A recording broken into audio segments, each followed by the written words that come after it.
مرحبا يا جماعة، كيف حالكم؟ قصة اليوم جد غريبة، أنا نفسي لما سمعتها حكيت كيف صارت عندنا بالأردن وأنا لسه مش حكي لكم إياها.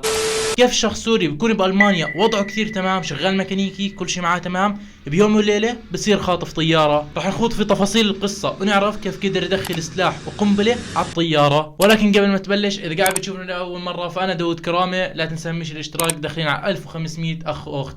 وبسم الله نبدأ. القصة بتبدأ من شخص سوري عايش بألمانيا اسمه محمود رزق الذيب. وحسب ما هو مذكور في المصادر انه هو كان شغال ميكانيكي في ألمانيا، ولكن صار عليه شوية مشاكل بالشغل وطروه من ألمانيا ورجعوه على بلد الأم اللي هي سوريا. ولكن محمود كان عنده رأي ثاني بموضوع الهجرة، ما بده يطلع من ألمانيا ولا بده يضل بسوريا ولا حتى بالوطن العربي كامل. فمحمود فكر بشي بديل، انه يزور أوراق ويزور جواز بغير اسمه ويطلع على ألمانيا طبيعي. ولكن هو بسوريا بنمسك وبنحبس على هاي الشغلة 3 سنوات. ولكن هون محمود بقرر يعمل اشي بغير مسار حياته 180 درجة، بقرر يسافر على الأردن. وفعلا بيحكي لمرته جهزي حالك وجهزي الأولاد، بكرة رايحين على الأردن بر. وفعلا ثاني يوم محمود باخذ أولاده ومرته وبجهزوا الشناتي وكل اشي تمام، وبدخل على الأردن من معبر جابر. وبصباح 3 يوليو عام 2000 محمود وعيلته بوصلوا على أجمل عاصمة بالعالم، عاصمة عمان. ولكن محمود حتى ما بقعد فيها 3 ايام مع بعض بالاردن، ما بقعد. فبنفس اليوم اللي وصل فيه بيحجز تيكت طيران إله ولاولاده، بده يرجع دمشق. فانه صار لخبطه انه انت لسه امبارح جاي بر واليوم بدك تطلع ترجع على سوريا، في شي غلط بالموضوع. ولكن ب4 يوليو عام 2000 محمود بيروح بيشتري كاسك. اذا مش عارف شو هو الكاسك، روح ادخل على دار جدك، ادخل على المطبخ تلاقيه بالرف الثاني، هيك اشي قديم كان يسمع عليه الاخبار والاغاني وكل هاي القصص. ولكن هو ما بده يسمع فيه اغاني ولا بده يسمع فيه ام كلثوم ولا بده يسمع، بدوش يسمع، هو بده يرجع على المانيا. فبكل بساطه محمود بفضي كل الحشوه تاعت الكاسك وبحط فيها مسدس وقنبله يدويه هو صنعها. لا تستهين بالقصه لما اقول لك هو اللي صنعها، لانه لما تعرف لقدام ايش هاي القنبله عملت راح تعرف انه جد مش سهله. وبالتحديد هسه ركز معي كثير كويس، لانه الظاهر قصة اللجوء عند محمود مسألة حياة او موت. هون انت راح تيجي وتسأل حالك كيف محمود راح يدخل الفرد والقنبلة على الطيارة. اللي ما قلت لك اياه انه محمود كان عنده ولدين، واحد عمره 3 سنوات والثاني 5 سنوات. واللي اجى ببالك صح، محمود بقرر انه يدخل الاسلحة عن طريق اولاده، لانه اساسا هيك التفتيش غير دقيق على عائلات زمان. ففعلا بحط الاسلحة مع الكاسك مع كل شيء بشنطة ابنه، وفعلا بمروا من اول نقطة تفتيش وبعدين الثانية والثالثة،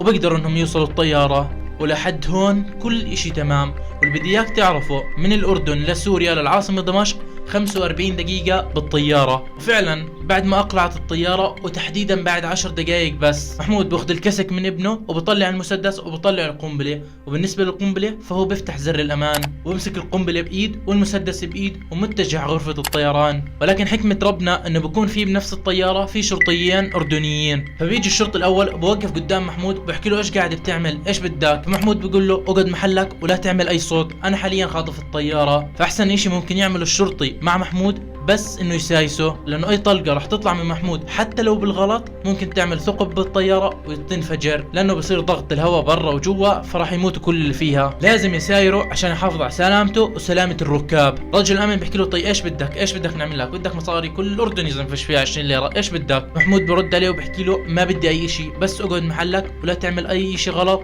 عشان سلامتك وسلامة الركاب. ومجرد ما محمود والشرطي خلصوا حكي، الشرطي الثاني رفع السلاح واطلق على محمود النار ونزل قتيل. ولكن زي ما قلت لك محمود بايده الثاني كان في قنبله، حرفيا كان بالنسبه له الموضوع حياه او موت. فالقنبله بتضلها تتدحرج لحديت ما بتوصل تحت كرسي. عشان افهمك اكثر، فالطياره بتنقسم لطابقين، الطابق الاول اللي بيكون فيه الركاب، وتحت محل ما بيكون فيه الشناتي ومستلزمات الركاب. القنبله بتيجي تحت الكرسي، وتحت الكرسي مباشره في شناتي الركاب. وفعلا بتنفجر القنبله، ولكن بستر ربنا الكرسي وشناتي الركاب بيمتصوا الانفجار.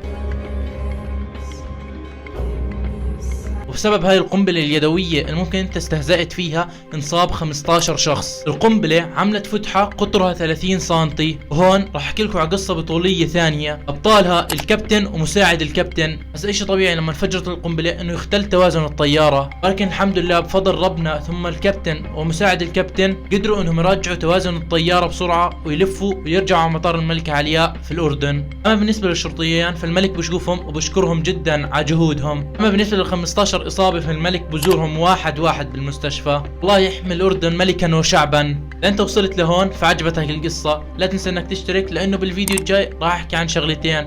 الأولى راح احكي عن الطيار معاذ الكساسبة، أو راح احكي عن أيلول الأسود. تحكوا لي تحت بالكومنتات عن مين حاب احكي، عن أيلول الأسود أو عن الطيار الأردني الشهيد معاذ الكساسبة. وبس، في أمان الله.